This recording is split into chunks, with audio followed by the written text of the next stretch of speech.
Central on CTV. Second best. The one who fell a bit short. Our friends at BMW know exactly how this feels.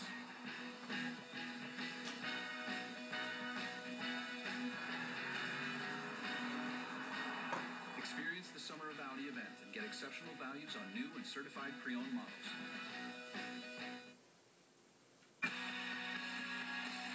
Now at 11, a last-minute scramble on Beacon Hill.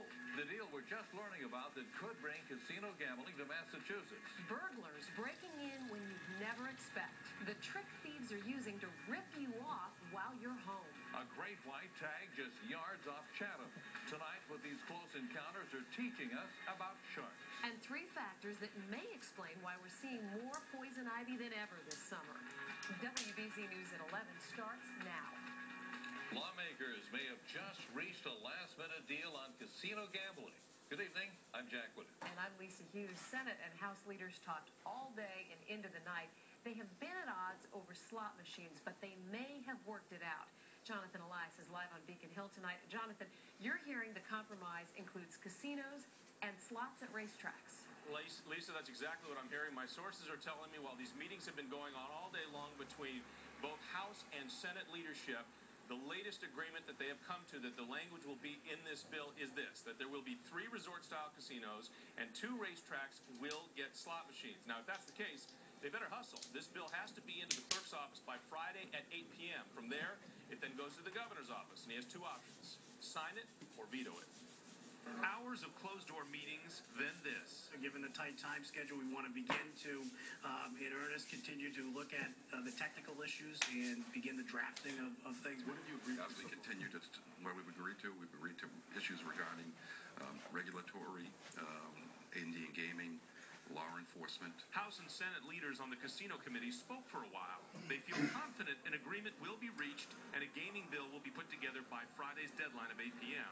Sources tell us the deal has changed a number of times, but right now it appears to be this: 3 resort-style casinos, which is what the governor's been asking for, but would also give him something he's opposed to: slots at 2 racetracks. We've been pretty consistent in our position that 3 destination resort casinos are preferable and not in favor of slots. Lieutenant Governor Tim Murray on his way out says while they don't like the idea of slots, they're willing to do this. We have said that we are willing to consider if there's taking some of the revenue from the destination resort casinos and dedicating that to jobs at the racetracks. As for the governor, he said he's just concerned that lawmakers get him a bill before their 5-month recess, which starts Saturday. We've got a lot of work to do.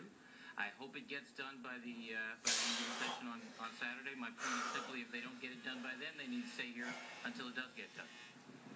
And keep in mind, when the governor gets this bill, he can't veto a part of it. It's an all-or-nothing point. He either votes for it or he vetoes it. And if the language does come back that 2 racetracks are going to get slots, the question becomes this: will the governor veto a bill that proponents say will generate hundreds of millions of dollars for our state and also create 15,000 new jobs? That's an interesting question, and we'll know the answer to it before the weekend is out.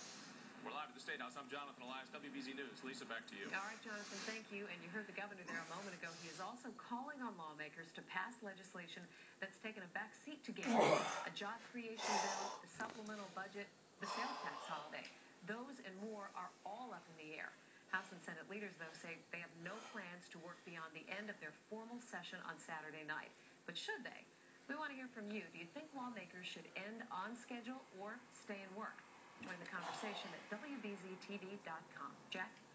Well, Lisa, homeowners burglarized while they're home. I guess it's happened several times in recent weeks in Braintree. And as Paul Burton shows us, the crooks are luring them outside so their team can move in. This first time I've been scammed, and let me tell you, I am damn scared. Ron Benton of Braintree says he was standing in his backyard when his house was robbed. On Monday, a man knocked on his door claiming to be a contractor. He told Ron he was chopping down trees next door. I just want to come over and ask you if I can cut down some of the trees down back. I said, fine.